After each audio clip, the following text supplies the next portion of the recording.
Hello guys and welcome to Football Fandom UK. Today I'm doing a video with regards to the Burnley and Arsenal game, and we have a special guest on the show. Adam is joining us, who is a big Arsenal fan. So today he's joining us to discuss the Burnley v Arsenal game with obviously some controversy in the game with regards to handballs, etc. But like I say guys, Football Fandom is here for you guys to come on and have your say. And as I say, guys, Adam is here to discuss Arsenal from his point of view. How's it going, Adam? Welcome to the show, mate. Hi, mate. Everything's fine. A bit about today's game, but everything's okay otherwise. It was an exciting game, to be fair. Burnley were fighting. That's, their point. I think we were the better team. We should have won. The ref didn't help us, but it is what it is. We did a lot of mistakes this season, so this isn't a new thing. So, with regards to the game, did you think it was the fact that it ended up a draw was more through the referees' mistakes, or VAR's mistakes, or Arsenal's mistakes? It's somewhere in the middle. It's our mistake too. We tend to beat ourselves this season. I think today we beat ourselves, and the ref helped. Obviously we didn't lose, but it feels like that 1 point should be free coming home to London. I think that the ref didn't help us, and the whole season I feel like refs are a bit against us. The Wolves game, this game, penalties not awarded, cards not given for the opponent. But it is what it is. It's 1-1. We scored 1 goal against Burnley, and I think we should be able to score 2-3 goals in a game against them, and no excuses for not creating and not finishing off enough chances. Yeah, that's fair enough. Well, in a sec, I'm going to ask you about, obviously, the handball incident and get your take on that. But before I do, guys, just if you could hit that like button and subscribe, be very much appreciated. Show your support for the channel. Also, Adam is also on Instagram, and the link for Adam's Instagram account should be showing on the screen now, guys.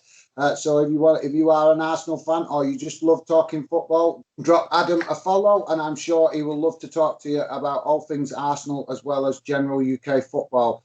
So Adam, I want to ask you about this penalty, the handball decision. We've seen that Xhaka kicked the ball across the box. For me, I get that it was a handball. It did look to be a handball. But I've got to play the neutral here, and in Burnley's defence, they just got a bit of luck. They got a bit of luck, and the ball went in, and it counted. But from an Arsenal point of view, I can totally understand Arsenal fans' frustration because it was given against you, and it did look to be a handball. But I've got to ask the question, mate: what is Xhaka doing, passing the ball across the back line with a defender blocking him and the player he's trying to pass to? That was bizarre, mate. I'd love to know what your take is on it. Okay, so first of all, there were 3 handball incidents this game. So you are talking about the first one, which was in our penalty area. Yeah, I was highlighting that because that was what made it a draw, wasn't it? If that handball hadn't occurred, then it would have stayed 1-0 to Arsenal. So that's why I was highlighting that particular handball, mate. Yeah, I think that one is the closest call out of all, because Widra didn't. Was Widra scoring or Wood? Sorry, what, mate? Which Burnley attacker was there? Was it Wood or Widra? Chris Wood. Chris Wood. So it was Chris Wood. He wasn't really much expecting a ball, to come in at his height. That was a perfect cross for Wood, if you look at it that way. Terrible mistake by Xhaka. He has the most, mistakes, errors leading to goal since he's in the Premier League. If you look at outfield players, no excuses, nothing given to him. It's his fault. I think he cost us 2 points today. He has a good run. He had a good run. He played now 13 games in a row with no subbing on. He was starting 13 games and he was quite solid until now, but today he was just unexpectedly bad. Right, well, mate, I can't argue with that because I've heard Arsenal fans complaining about Xhaka's mistakes in other games. But in fairness to Chris Wood, I don't think he knew much about it, mate, because if you actually watch his response when the goal went in and got given, he's kind of standing there going, well, he knew nothing about it. It's bounced off his shoulder or his arm that quick that he hasn't even really had a chance to react to it. Do you get what I mean? Yeah. I mean, he's obviously delighted to be there and get Burnley the draw, but I think as a footballer, I don't think he thinks that was, that he made them draw. I think we beat ourselves today. He was there, right place at the right time, but it wasn't even a finish. He was, an obstacle, which helped Burnley. So overall, mate, do you feel that the referee cost you the 3 points, or that the incident with Xhaka was the costly mistake? Somewhere in the middle. If I'm a bit biased, I can say it's the referee, but overall, from an objective, outside point of view, we can say that Xhaka's mistake. Well, I'm just looking at the stats now, obviously after the game, and Arsenal had. This is quite interesting, mate, because I don't really normally get stuck on stats, mate. I know a lot of our fans like stats, and there is something that's caught my eye here, and I'm going to tell you what I've noticed and see what you make of it. It's saying that Burnley had 9 shots on target. It's 9 shots, and Arsenal had 15 shots, but Burnley had 5 shots on target, whereas Arsenal only had 3 shots on target. What do you make of that? Because you obviously had the most shots, but you've actually, as Arsenal have actually only had, even though they've had the most shots, they've had the least accurate shots. Yeah, I mean, the biggest weak point in the team this season is finishing. That cost us. Aubameyang, Lacazette, and other attackers were out of form, especially in the November-December run when we lost a lot of games. Aubameyang's having the worst season in his Arsenal career. Finishing has cost us this season. We are creating many chances, but we aren't, making goals of them, which is the most important. You can have one chance and score it, and the other team can have less, but can have more chances, but miss all of them. I mean, football's a game where goals count, not shots, not anything else. So we should be more clinical. We should be more ruthless in front of goal and not give other teams these opportunities like Xhaka gave Burnley. And right after the goal we scored, Saka and Aubameyang missed 2 sitters. I mean, Aubameyang wasn't that easy, but Saka missed the sitter. And we were like, okay, not 2-0, it's 1-0. But if he scored that, we would have been winning. So finishing has cost us all season, and today this comes as no surprise. So, with respect to the finishing, do you think that this is a confidence issue within the team, or do you think that it's the way that Arsenal are setting up on the pitch in the respect of the lineup and the manager's tactics? Because the reason I ask this is because I've noticed watching, obviously I'm not an Arsenal fan, so I don't watch every Arsenal game, but I do watch a few. And I've noticed that when Arsenal are doing okay, fans are happy. But as soon as Arsenal have, a little bit of a blip and a run of bad results, there's an element of Arsenal fans coming out calling for the manager to be sacked. Me personally, I understand why Arsenal fans would be wanting to see more progress. But as far as Arteta's concerned, I just think it's a bit, a little bit disrespectful to be calling for him to be sacked when this is only his first full season in charge, and he has already actually brought silverware. He's actually, contributed to Arsenal winning the FA Cup. So you can't expect a new young manager to come in and have all the answers straight away. He's going to make mistakes because that is how he's going to learn from it. And I am stunned that most Arsenal fans are very knowledgeable about football, in my experience. But there seems to be an element of Arsenal fans that don't have patience or don't want to look at the bigger picture. And as soon as you get one or two bad results, they're calling for the manager to be sacked. So I'd just love to know what you make of that. Yeah, I think to say that this is all. I mean, we being 10th, and this season is Arteta's fault. Is being delusional. Is fully delusional. I agree with you. He's a new manager. He already brought silverware, and to be fair to Arteta, is his mistake that Xhaka passed the wall to Chris Wood? Is his mistake that Saka missed the hitter? Is his mistake that the referee didn't give us a penalty or two at the end? It's not under his control that Xhaka mishit a pass and didn't pick out the good passing lane. Arteta has made this team from a side that can defend to the third least conceding side in the league.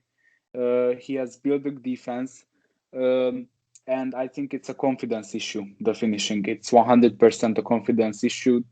From Aubameyang, Lacazette, they aren't having their best season. But as with the manager, we've got to be patient with our players as well, because Aubameyang and this squad has won us the FA Cup in August, and this situation is not ideal. But with the Europa League win, we could, turn this season around. So I think now that, especially that we lost today, we are now 9 points off. You didn't lose. You got a draw. You just dropped. It might feel because you dropped 2 points. So we are now 9 points off the top 4, which is out of reach the way we've been playing, and out of reach kind of all season. Expect the first couple of weeks. So I expect Arteta and us, to be more focused on the Europa League, and I think we have a better shot at that, because there are a lot of teams, eyeing for that 3 or 2 or 1 top 4 spots that left, because Man City is there, they will win the league, I'm pretty sure. United are there, I think they'll come second or third if they slip up. I think Leicester's there, but there are so many teams, eyeing for those remaining top 4 spots. Chelsea are coming with their new manager. I think we have a better shot at the Europa League, because Leicester is already out of the Europa League, and then Milan and United face each other, and that's one other strong team out. So I think that's where we should focus, and we should try our best. We've got to the final 2 years ago. We lost it. But with that experience, I think we learned from it and can win it this year. Fair enough. Before we move on to the games coming up, I just want to try and get your opinion on Arteta directly with the team. Do you see signs of improvement? Do you see signs that he's learning from the games where he's made mistakes? And if you do, how long, as an Arsenal fan, how long do you personally think that he deserves to be given, taking into account that he is a new manager and he is still potentially learning? Because he obviously knows the philosophy of the club, because he's played for the club, so he knows what the fans expect to see, and maybe he's, that's what he's working towards. Do you get what I mean? Because he has took over a team that was, I don't know if it's unfair to say dysfunctional, but they were a bit dysfunctional under the previous manager. Results all over the place, hit and miss what team was going to be played, hit and miss what performance you was going to see. So how long do you think he should be given before fans should be calling for a new manager? Yeah, I'm Arteta, so I think he should be given at least this season. And if we finish up in a strong place in the Europa League, even if we don't win it, I think I would give another transfer window or 2 to him. If I think there are signs of improvement, as I said, in the defense. The offense hurts us, and maybe or possibly it's a confidence issue. To be fair, the players Arteta have signed are really good. Partey is really good. Odegaard is good. Matt Ryan was good against Villa. We lost, but it wasn't his fault whatsoever. Uh, who is it there? Gabriel Magalhaes is really good. I think we are. Uh, I think transfer wise, I don't know if that's him or Edu or the board. Edu, he's good. I'm really uh, patient, and I like the guy. I like his style of play. I like that he has a style of play and isn't all over the place. I like that it's not a hit or miss football, as you said. I like that he's straight with the players. When Ganduzi broke the rules, he sent him out in loan to Germany. He's strict, um, which is always good. I like, in particular, that he has a formation that he plays. Emery had 1.5 years, if I'm correct, at the club, and in the end, he didn't have a formation. You know which he prefers. Every manager has got one. Uh, I don't want to name all of them, but everybody knows every manager at the club has a favorable formation. So Arteta with this new system in the 4-2-3-1, we are playing better and better. We lost today, but we beat Leicester the other week. I think it's a matter of time. We will be back again. We cleared out the squad in January, more or less. We got, they got rid of 750k pounds of wages, which is quite a lot. And with that funds, we can bring back players to the club. We have to be patient.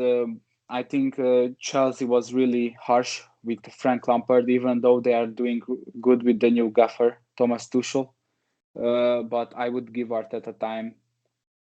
If I need to or want to say a date, I would give him time this summer and then the next January transfer window. So if we are mid-table next season, February, so 1 year from now, then I would question his ability to coach this team. Fair enough. Yeah. I've got to agree with the Lampard thing. I do think that Chelsea didn't give Lampard the best opportunity to succeed at Chelsea. I think they actually used him as a quick fix because they saw him doing okay at Derby. They was under a transfer embargo at the time when they brought him in, so they was going to always struggle to attract a top manager, and they went and got Frank, knowing that Frank wouldn't refuse to go back to a club that he loves, and they kind of set him up for the fall, in my opinion. But yeah, that's just my quick opinion. Fair enough, to the ownership and stuff. They spent a lot in the summer, and Frank didn't really get out the most of those big money signings. And I think in modern football, this is what managers are there for, coaches are there for, to get the most out of the big money signings. And that's what I like in Arteta. From compared to Emery, he got much more out of Nicolas Pepe, who is the club's, highest, biggest money signing. We paid 80 million quid for him. That's an enormous amount of money, it's a big spending it for Arsenal, because that's not what Arsenal are usually. I'm not saying that Arsenal don't spend big money, but they try to normally be sensible about transfers in respect to. They try to spot young talent before they become ridiculously expensive. If we want to look at the top 6 clubs, out of all except Tottenham, we spend the less, I think. So United, Chelsea, City, and Liverpool are miles ahead of us in spending.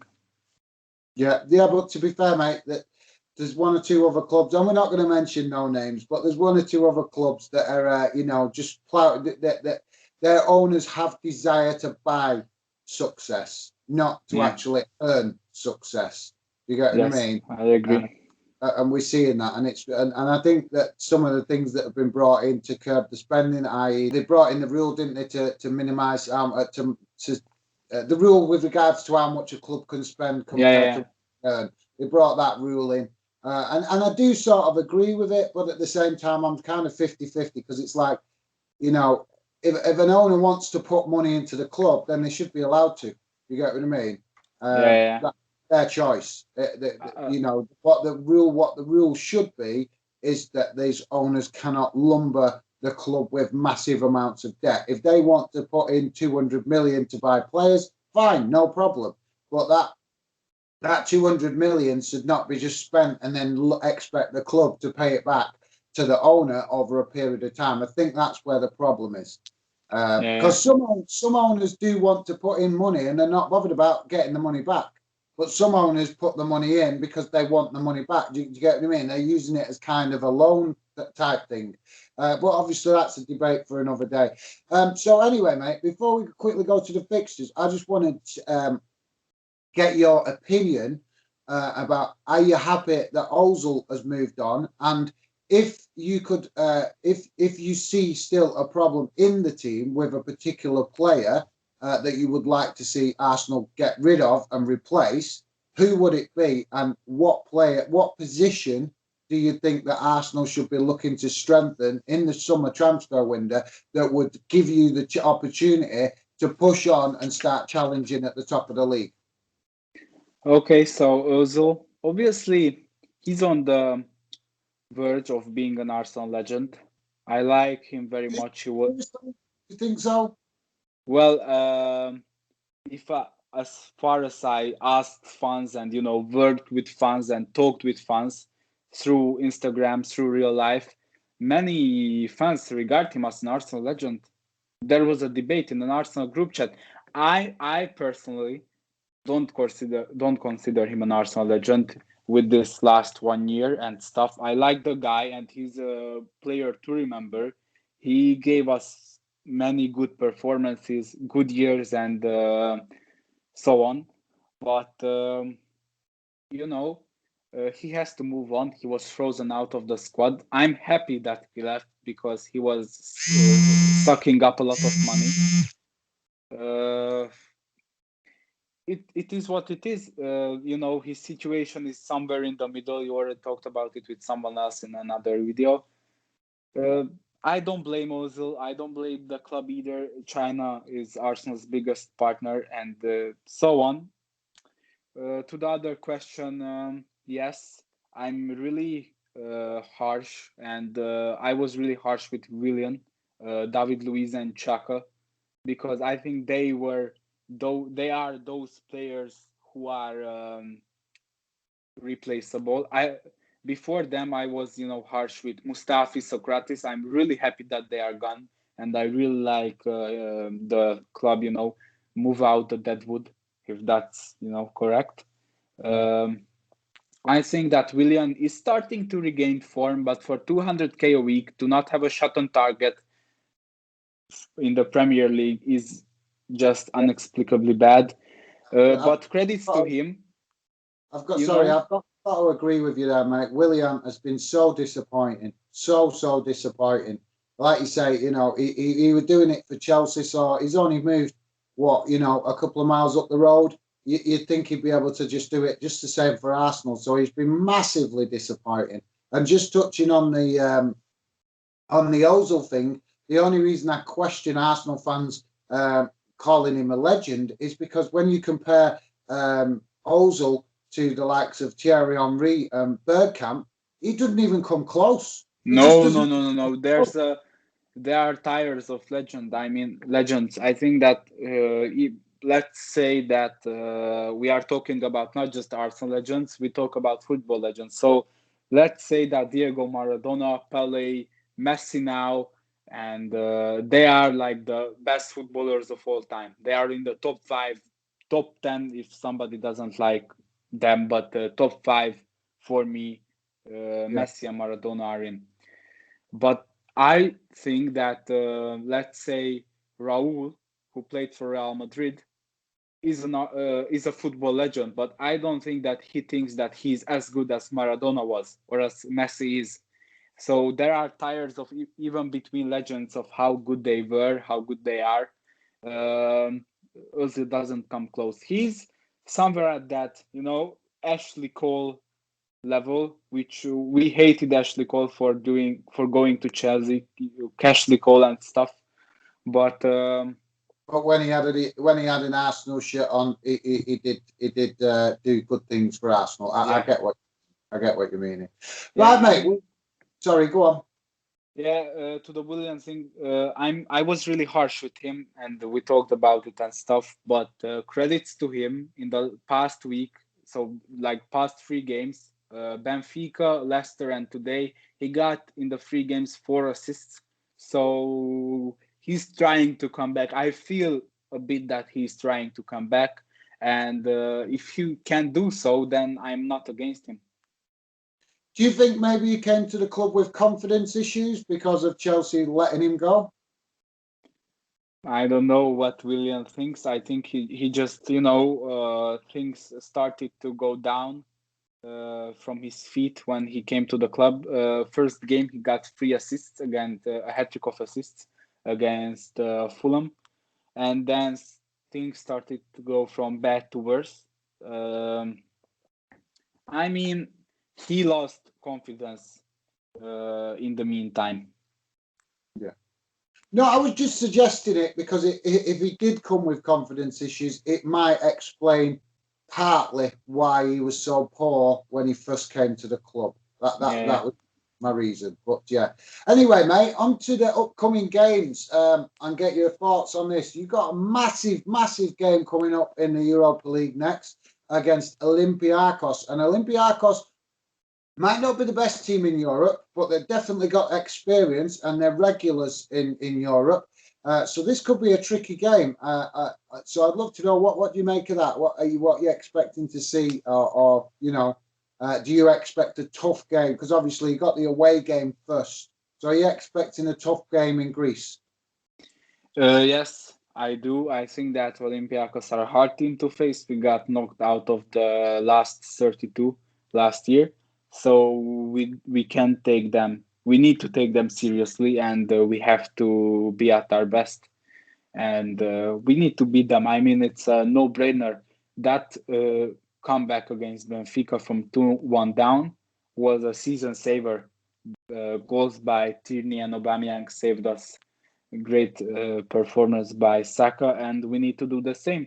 I think that we should play our strongest 11, whoever that is, because I'm kind of confused. Because sometimes Arsenal, like on paper, we play with our strongest 11, and we lose, and then we play like with a half decent squad, like against Leicester, where there was some guys in the team who are more questionable, and we won. So whoever the gaffer thinks can do the job. I don't know if we start home or away against Olympiacos, but we have you're to. away. The first game is away at Olympiacos. Yeah, we need to get some away goals in. A draw would be okay, but we have to beat them. No excuses or anything. We have to get through, and then I'm not worried about the draw or anything, and I won't complain with draws, because if you want to win the Europa League, we have to beat everybody. So it's just a matter of time when we get who. I think we got. I won't say lucky, but compared to what United has got or AC Milan has got, they got each other, which is by far the worst thing that could happen. So it's got to live with it and got to beat who you need to play. Yeah, well, I would say just quick look ahead at the next few games. You've got a tough run, mate. It's not going to be an easy ride. You've got Olympiacos away first, then you come back home playing at your ground, obviously for the big North London derby against Tottenham, your arch rivals. Then you play the same week again on the Thursday, so you only got a couple of days break before you play the home game against Olympiacos. And then after that, you've got another London derby against West Ham. And then you had the visit away of Liverpool. Now, obviously, Liverpool, we all know what's going on with them. And then to top it off, before you obviously will return back to the Europa League, I think you play Sheffield United away. which obviously is not an easy game at their place. So just that's a quick run over the fixtures. What do you make of that, mate? It's hard, but this is the hardest league in the world, and there are no easy games, no easy months, no easy runs. I think that the North London Derby is as crucial or the most crucial game of the season because they are rivals and we can't afford to lose them 2 times a season. West Ham are doing really well, and to be fair, they are London rivals. But if I need to choose someone who will be top four this season, I would choose them over Chelsea. Just because they are less rivals and they are a smaller team who are doing well.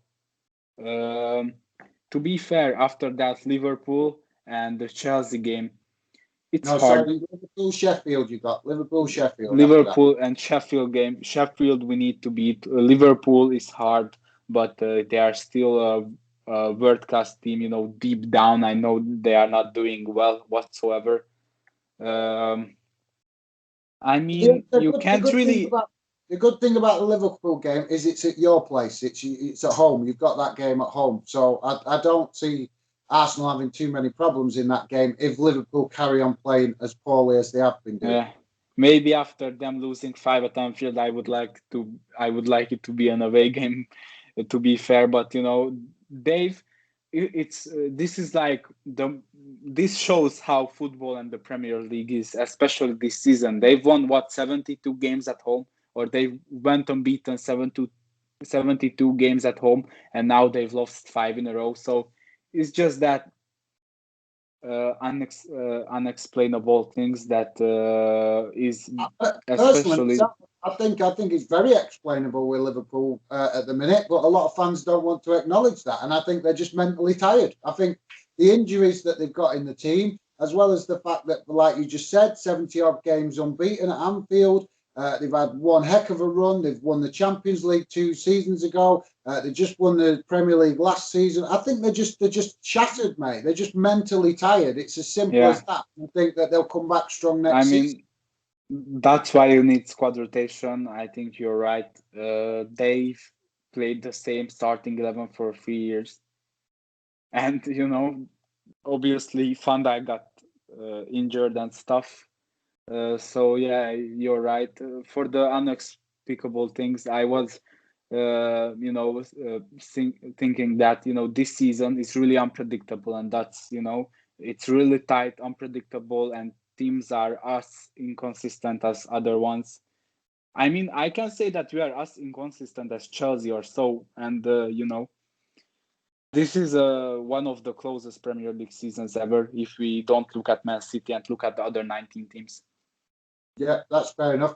Before we cut the video short, Adam, just a quick get your opinion on the score prediction for the Olympiacos game away, and also what you think will be satisfactory, or what you think that Arsenal can achieve between now and the end of the season.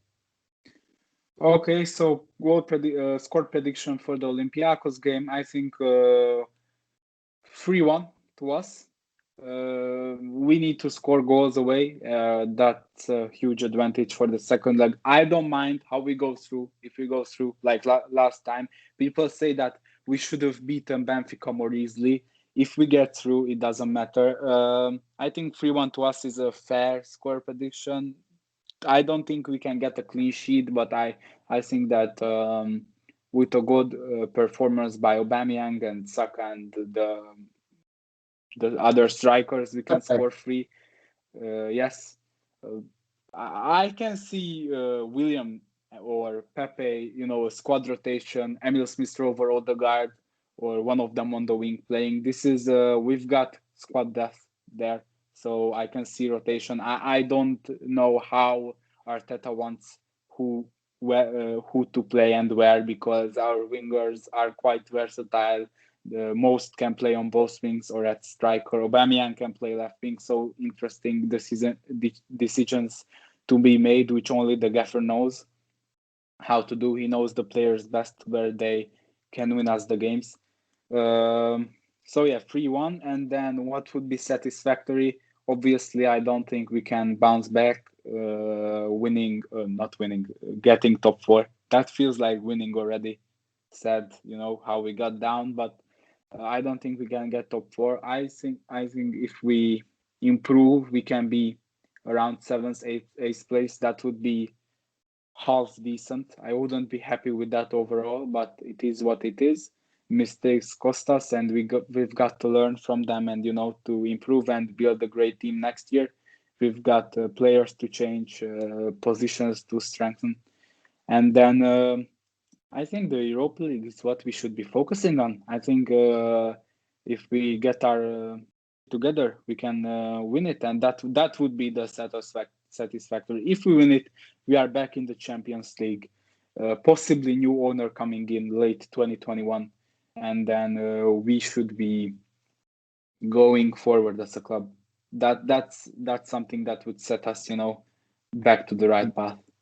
Yeah, that's fair enough. That's fair enough, Adam. Yeah, sounds good, mate. Well, hopefully that Arsenal do get a good result in Olympiacos, because I actually quite like Olympiacos as a European club. But obviously, being a football fan in UK, always looking for UK clubs to win and succeed in Europe. So I'll be keeping a close eye on Thursday, and hopefully Arsenal will get a positive result to take back to the Emirates. So thank you very much today for joining me, Thank Adam. You. Appreciated, mate. If you guys can go and check out Adam, the Instagram link is in the video.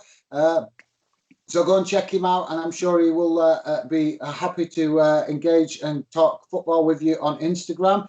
And also hit that like button and subscribe, guys. It's the best way to show support to the channel, and it'd be very much appreciated. So thank you very much for sharing your thoughts with us, Adam. Hopefully, if you're up for it in the future, mate, get you on the channel again at some point. Yeah. And obviously, maybe next time on a European game or an FA Cup game, because obviously Arsenal are very successful normally in the FA Cup. So it'd be great to get you on for an FA Cup game at some point if you're interested. But yeah, thanks very much for joining me, Adam. Much appreciated, mate. I appreciate it too, mate. Thank you.